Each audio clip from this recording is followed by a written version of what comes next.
ಹಾವೇರಿ ಮತ್ತು ಗದಗದ ಟಿಕೆಟ್ ಕೈ ತಪ್ಪಿದ್ದಕ್ಕೆ ಬರೀ ಬೇಸರ ವ್ಯಕ್ತಪಡಿಸ್ತಾ ಇಲ್ಲ, ಅಸಮಾಧಾನವನ್ನ ವ್ಯಕ್ತಪಡಿಸ್ತಾ ಇದ್ದಾರೆ ಈಶ್ವರಪ್ಪ. ಅವರ ಮುಂದಿನ ನಡೆ ಏನು ಅನ್ನುವಂಥದ್ದೇ ಕುತೂಹಲ. ಹೈಕಮಾಂಡ್ ವಿರುದ್ಧ ಅಸಮಾಧಾನಗೊಂಡಿದ್ದಾರೆ ಮಾಜಿ ಸಚಿವ ಈಶ್ವರಪ್ಪ.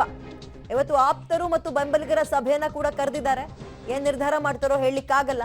ಪಕ್ಷೇತರವಾಗಿ ಸ್ಪರ್ಧಿಸುವಂತ ಈಶ್ವರಪ್ಪ ಅವರಿಗೆ ಬೆಂಬಲಿಗರು ಒತ್ತಾಯ ಮಾಡ್ತಾ ಇದ್ದಾರಂತೆ. ಅದು ಶಿವಮೊಗ್ಗದಲ್ಲೇ ಆಗ್ಬಿಟ್ರೆ ಇವತ್ತಿನ ಸಭೆಯಲ್ಲಿ ಸ್ಪರ್ಧೆ ಬಗ್ಗೆ ಅಭಿಪ್ರಾಯವನ್ನ ಈಶ್ವರಪ್ಪ ಸಂಗ್ರಹಿಸಿ ಮುಂದಿನ ನಿರ್ಧಾರವನ್ನ ಪ್ರಕಟ ಮಾಡ್ತಾರೆ ಸಭೆ ಆದ್ಮೇಲೆ.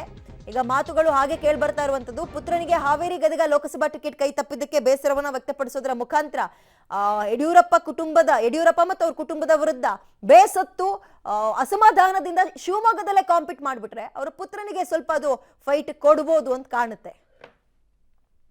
ಹೆಚ್ಚಿನ ಡೀಟೇಲ್ಸ್ ನಮ್ಮ ಪ್ರತಿನಿಧಿ ಶಶಿಧರ್ ನೀಡ್ತಾರೆ. ಶಶಿಧರ್, ಈಶ್ವರಪ್ಪ ಅವರು ಒಂದ್ ರೀತಿ ನಿಗಿ ಕೆಂಡವನ್ನೇ ಉಗುಳ್ತಾ ಇದ್ದಾರೆ ಸದ್ಯ ಮಗನಿಗೆ ಟಿಕೆಟ್ ಸಿಕ್ಕಿಲ್ಲ ಅನ್ನೋ ವಿಚಾರದಲ್ಲಿ.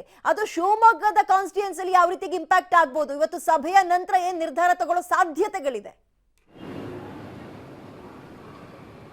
ಖಂಡಿತವಾಗಿಯೂ ವಿದ್ಯಾ, ಈಶ್ವರಪ್ಪ ಅವರು ತಮ್ಮ ಪುತ್ರ ಕಾಂತೇಶನ್ಗೆ ಹಾವೇರಿ ಗದಗ ಲೋಕಸಭಾ ಕ್ಷೇತ್ರದಿಂದ ಟಿಕೆಟ್ ಸಿಗುತ್ತೆ ಅನ್ನೋ ಒಂದು ನಿರೀಕ್ಷೆಯಲ್ಲಿದ್ದರು. ಯಾಕೆಂದರೆ ಸ್ವತಃ ಯಡಿಯೂರಪ್ಪ ಅವರೇ ಕಾಂತೇಶನ್ಗೆ ಟಿಕೆಟ್ ಕೊಡಿಸ್ತೀನಿ, ಟಿಕೆಟ್ ಕೊಡಿಸೋದಷ್ಟೇ ಅಲ್ಲ, ಕ್ಷೇತ್ರದಲ್ಲಿ ನಾನೇ ಸ್ವತಃ ಓಡಾಡಿ ಗೆಲ್ಲಿಸುವಂಥ ಪ್ರಯತ್ನ ಮಾಡ್ತೀನಿ ಅನ್ನೋ ಒಂದು ಭರವಸೆಯನ್ನು ಯಡಿಯೂರಪ್ಪ ಅವರು ಈಶ್ವರಪ್ಪ ಅವರಿಗೆ ಕೊಟ್ಟಿದ್ರಂತೆ. ಯಾಕೆಂದರೆ ಈಶ್ವರಪ್ಪ ಅವರೇ ಈ ಮಾತನ್ನು ಹೇಳಿದ್ದಾರೆ. ಹೀಗಾಗಿ ಟಿಕೆಟ್ ಸಿಗುತ್ತೆ ಅನ್ನೋ ಕಾರಣದಿಂದ ಕ್ಷೇತ್ರದಲ್ಲಿ ಸಂಘಟನೆ ಕೂಡ ಸಭೆ ಸಮಾರಂಭಗಳನ್ನ ನಡೆಸಿ ಕಾರ್ಯಕರ್ತರೊಂದಿಗೆ ಸಂಘಟನೆ ಕೂಡ ನಡೆಸಿದ್ದ. ಆದರೆ ಕೊನೆ ಕ್ಷಣದಲ್ಲಿ ಯಡಿಯೂರಪ್ಪ ಅವರು ಮೋಸ ಮಾಡಿದ್ದಾರೆ, ಟಿಕೆಟ್ ಮಿಸ್ ಮಾಡಿದ್ದಾರೆ ಅನ್ನೋದು ಈಶ್ವರಪ್ಪ ಅವರ ಆರೋಪ. ಹೀಗಾಗಿ ಅವರ ಬೆಂಬಲಿಗರಿಂದ ಈಶ್ವರಪ್ಪ ಅವರೇ ಸ್ವತಃ ಶಿವಮೊಗ್ಗ ಕ್ಷೇತ್ರದಿಂದ ಸ್ಪರ್ಧೆ ಮಾಡಬೇಕು ಅನ್ನೋ ಒಂದು ಒತ್ತಡ ಕೇಳಿಬರ್ತಾ ಇದೆ. ಹೀಗಾಗಿ ಈಶ್ವರಪ್ಪ ಅವರು ಕೂಡ ಎಲ್ಲೋ ಒಂದು ರೀತಿ ಆ ಒತ್ತಡಕ್ಕೆ ಸಿಲುಕಿದ್ದಾರೆ. ಜೊತೆಗೆ ಆ ಒಂದು ನಿರ್ಧಾರ ಕೈಗೊಳ್ತಾರೇನೋ ಅನ್ನೋ ಒಂದು ಅನುಮಾನ ಕಾಡ್ತಾ ಇದೆ. ಯಾಕೆಂದರೆ ಈಶ್ವರಪ್ಪ ಅವರು ಇಂದು ಸಂಜೆ 5 ಗಂಟೆಗೆ ಬಂಜಾರ ಭವನದಲ್ಲಿ ರಾಷ್ಟ್ರಭಕ್ತರ ಬಳಗದ ಹೆಸರಿನಲ್ಲಿ ಒಂದು ಆಪ್ತರು ಮತ್ತು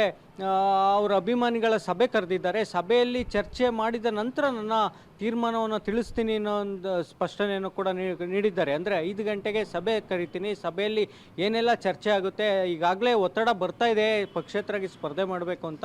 ಆದರೆ ಕಾರ್ಯಕರ್ತರು ಆ ಸಭೆಯಲ್ಲಿ ಏನು ತೀರ್ಮಾನ ಕೈಗೊಳ್ತಾರೆ ಆ ತೀರ್ಮಾನಕ್ಕೆ ನಾನು ಬದ್ಧವಾಗಿರ್ತೀನಿ ಅನ್ನೋ ಮಾತನ್ನು ಹೇಳಿದ್ದಾರೆ. ಅಂದರೆ ಎಲ್ಲೋ ಒಂದು ರೀತಿ ಯಡಿಯೂರಪ್ಪ ಅವರಿಗೆ ಟಕ್ಕರ್ ಕೊಡೋದಕ್ಕೆ, ಜೊತೆಗೆ ಯಡಿಯೂರಪ್ಪ ಅವರ ಸೆಡ್ಡೊಡೆಯೋದಕ್ಕೆ, ಅವ್ರ ಮಗನಿಗೆ ಪಾಠ ಕಲಿಸ್ಬೇಕು ಅನ್ನೋ ಒಂದು ದೃಷ್ಟಿಯಿಂದ ನಾನೇ ಸ್ವತಃ ಸ್ಪರ್ಧೆ ಮಾಡ್ತೀನಿ ಅನ್ನೋ ಒಂದು ಸುಳಿವನ್ನು ನೀಡಿದ್ದಾರೆ. ಹೀಗಾಗಿ ಎಲ್ಲ ನಿರ್ಧಾರ, ಈಶ್ವರಪ್ಪ ಅವರ ಮುಂದಿನ ನಿರ್ಧಾರ ಈ ಸಭೆಯ ನಂತರ ಸ್ಪಷ್ಟವಾಗಲಿದೆ. ವಿದ್ಯಾ, ಥ್ಯಾಂಕ್ ಯು ತಮ್ಮ ಡೀಟೇಲ್ಸ್ಗೆ. ಇವತ್ತಿನ ಸಭೆ ನಿಜಕ್ಕೂ ಕುತೂಹಲ ಮೂಡಿಸ್ತಾ ಇದೆ ಮತ್ತು ನಿರ್ಣಾಯಕ ಅಂತ ಕೂಡ ಅಂತ ಅನ್ನಿಸ್ತಾ ಇದೆ. ಕಾರಣ ಇಷ್ಟೇ, ಇದೀಗ ಮಗನಿಗೆ ಟಿಕೆಟ್ ಸಿಗದಲ್ಲೇ ಇರುವಂತಹ ಬೇಸರ ಮತ್ತು ಬೆಂಗಳೂರು ಉತ್ತರದಲ್ಲಾಗಿರ್ಬೋದು, ಮಗದೊಂದು ಕಡೆ ಹಾವೇರಿಯಲ್ಲಿ ತಮ್ಮ ಆಪ್ತರಿಗೆ ಕೊಡಿಸೋದ್ರ ಮುಖಾಂತರ ನನ್ನ ಮಗನಿಗೆ ಮೋಸ ಮಾಡಿದ್ದಾರೆ ಎನ್ನುವ ಕೋಪ ಶಿವಮೊಗ್ಗದಲ್ಲೇ ಯಡಿಯೂರಪ್ಪ ಅವ್ರು ನಿಂತ್ಕೊಬಿಟ್ರೆ ಪಕ್ಷೇತರರಾಗಿ ಬಂಡಾಯ ಇದ್ದು ಅದು ಬಿಜೆಪಿಗೆ ಸ್ವಲ್ಪ, ಅದರಲ್ಲೂ ಕೂಡ ರಾಘವೇಂದ್ರ ಅವರಿಗೆ ಬಿಸಿ ತುಪ್ಪುವಾಗಿ ಪರಿಣಮಿಸಬಹುದು ಅಂತ ಕಾಣುತ್ತೆ ಯಡಿಯೂರಪ್ಪ ಫ್ಯಾಮಿಲಿಗೆ.